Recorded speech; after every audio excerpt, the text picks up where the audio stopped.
एक ऐसी अजीम शख्सियत जिसको तमाम आलमी इस्लाम पहचानता और जानता, बंदा मोमिन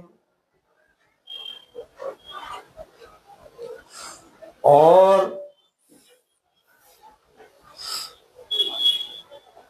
बंदा खुदा इस दुनिया से रुखसत हुआ, जिसका तमाम अहले इस्लाम में रंज गम मनाया गया। तमाम लोगों ने ताज़ियती कलिमात पेश किए। सिलसिला आलिया नक्शबंदिया की एक अहम शख्सियत पड़ोसी मुल्क में पीर फ़कीर हज़रत मौलाना जुल्फ़िकार अहमद नक्शबंदी अलैहिर्रहमा की वफ़ात इतवार के दिन हो गई। 23 जमादी उस्सानी को हज़रत का विसाल हुआ। मेरे अजीज़ों, मसलक देवबंद के अंदर उनको एक बहुत ऊंचा मकाम हासिल था। वो अपने मसलक में, मसलक देवबंदियत के अंदर बड़ी मकबूलियत रखते थे।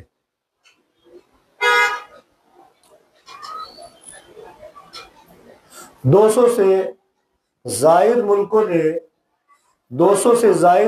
ने उनका दावत और तबलीग के लिए राहे तसव्वुफ में तसव्वुफ और सलूक के लिए उनका सफ़र तय हुआ। तमाम लोगों ने उनके हाथ पर तौबा की। तमाम लोगों के कल्ब उनकी सोहबत में रहने से जाकिर हो गए, सीधी राह पर आ गए, उनके कल्ब जारी हो गए। मेरे अजीज़ों, हज़रत मौलाना पीर जुल्फ़िकार नक्शबंदी अलैहिर्रहमा सुन्नतों के इतने पाबंद थे, सुन्नतों के इस कदर पाबंद थे, ऐसे आशिक रसूल थे, गुलाम मुस्तफ़ा थे कि सुन्नतों पर मन मिटने वाले थे। और उनको जो ये मकाम हासिल हुआ, इसी वजह से अल्लाह ने उनको ये मकाम अता फरमाया कि वो सुन्नतों के सदाई थे। हर काम में सुन्नत इख्तियार करते, हर काम को सुन्नत के मुताबिक करते। हत्ता कि जब वो बीमार हो गए और जब मस्जिद में तशरीफ लाया करते थे तो उनको देख करके लोग खड़े हो जाते थे और कोशिश करते थे कि हजरत की जो चेयर्स है जिस पर आपको लाया जा रहा है, हम इसमें जो है हजरत की कुछ खिदमत कर लें, हाथ लगा दें, हम हजरत को अंदर पहुंचा दें सब तक। लेकिन हजरत जो है इसको मना फरमाते और यूँ फरमाते कि हमने पहले से ही घर से मस्जिद में आने के लिए दो खादिमों को रखा हुआ है। और दो खादिम भी इसलिए रखे हैं कि दो के सहारे जनाब रसूलुल्लाह सल्लल्लाहु अलैहि वसल्लम बीमारी की हालत में अपने घर से मस्जिद तशरीफ लाए थे। इसलिए इस नियत से कि दो के जरिए तशरीफ लाए थे तो ये सुन्नत है, तो मैंने भी दो खादिमों को साथ रखा हुआ है ताकि ये जो है मुझे घर से मस्जिद तक लाते। उसमें भी उन्होंने ये नियत की हुई थी। अपने ही एक बयान में उन्होंने फरमाया कि 30 साल की उम्र में 100 मरतबा रसूल मकबूल सल्लल्लाहु अलैहि वसल्लम की ज़ियारत नसीब हो गई थी। 30 साल की उम्र में। उसके बाद कितनी मरतबा ज़ियारत हुई होगी और अल्लाह का दीदार कितना हुआ होगा कि जो अल्लाह के आशिक और दीवाने होते हैं, जो अल्लाह के सच्चे और पक्के आशिक और दीवाने होते हैं, जो अपने आप को अल्लाह के लिए मिटा दिया करते हैं, अल्लाह के लिए अपने आप को बिछा दिया करते हैं, अल्लाह के हो जाया करते हैं, तो दुनिया में भी अल्लाह तबारक व तआला अपनी उन्हें जियारत करा देता है, अपना दीदार उनको करा देता है। हजरत इमाम अबू हनीफा रज़ी अल्लाह तआला अन्हो,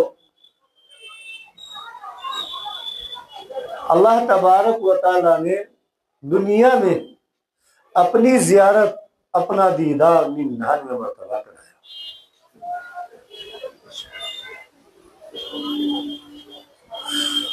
तो मेरे अजीजों, और वो एक इंजीनियर थे, और इंजीनियर भी इस कमाल के, इस दर्जे के, इतने ऊंचे मकाम के थे कि उनकी रोजाना की जो सैलरी थी 1990 के अंदर, तो 1 लाख रुपए रोजाना उनके पर डे, 1 लाख रुपए 1990 में उनकी रोजाना की सैलरी थी। फरमा रहे हैं एक बयान के अंदर कि मैंने नियत कर ली थी कि 40 साल तक मैं ये काम करूंगा और 40 साल के बाद मैं ये काम छोड़ करके दीन की खिदमत में लग जाऊंगा। और ऐसा ही हुआ कि 40 साल तक उन्होंने इंजीनियरिंग की, काम करते रहे, और 40 साल के बाद काम को छोड़ करके तालीम व तसनीफ, दावत व तबलीग, तसव्वुफ, राह सलूक, दीन की खिदमत में लग गए और पूरी पूरी रात इबादत करते थे, जागते थे, मुलाकात करते थे, तिलावत किया करते थे, किताबों का मुताला करते थे, इशा से लेकर के फजर तक सोया नहीं करते थे। पूरी रात दीन की खिदमत में लगे रहते, आने वालों से मुलाकात, किताबों का मुताला, नवाफिल, तहज्जुद, जिक्र व अस्कार, मुराक़बा रोजाना का मामूल था। 24 घंटे में रोजाना 8 घंटे जो है मुराक़बा किया करते थे। रोजाना 24 घंटे में 8 घंटा मुराक़बा किया करते थे। आज हम सोचे अल्लाह को कैसा अपने आप को फना किया हुआ था। इशराक की नमाज पढ़ने के बाद कुछ देर के लिए सो जाते, 3 साढ़े 3 घंटे के लिए आराम फरमाते, सोते, और फिर दीन की खिदमत में लग जाते। मेरे अजीजों, वो सिलसिला आलिया नक्शबंदिया के एक अहम रुकन थे, एक अहम कड़ी थी। इसलिए मैंने मुनासिब समझा कि ऐसे लोगों का जिक्र करना, जिक्र खैर करना, कि अल्लाह तबारक व तआला हमें भी कुछ उन अकाबिरीन की, बुजुर्गों की मेहनतों में से और उनकी दुआओं में से अल्लाह ताला हमें भी कुछ हिस्सा नसीब फरमा दे और हम भी उनके जैसे काम करने वाले बन जाए। क्योंकि शैतान जो है मरदूद, वो ये जहन में डालता है कि तू इतनी मेहनतें नहीं कर सकता है, अभी वो जमाना नहीं है अब वो लोग नहीं है कि जो ऐसी मेहनतें, ऐसी रियाजतें, ऐसी इबादतें कर सके। हाँ, वो तो हजरत जुनैद बगदादी का जमाना था, वो तो हजरत शिबली अलैहिर्रहमा का जमाना था, वो तो शेख अब्दुल कादिर जिलानी का जमाना था, वो तो ख्वाजा मोइनुद्दीन चिश्ती अजमेरी का जमाना था, वो तो ख्वाजा मोइनुद्दीन चिश्ती अजमेरी का जमाना था, वो तो हजरत निजामुद्दीन आलिया रहमतुल्लाह अलैह का जमाना था, वो तो साबिर पाक कलियरी अलैहिर्रहमा का जमाना था, वो तो कुतुबुद्दीन बख्तियार काकी अलैहिर्रहमा का जमाना था, वो तो बाबा हाजी अली अलैहिर्रहमा का जमाना था। ऐसा नहीं है। अल्लाह से उन्होंने टूट कर मोहब्बत की है,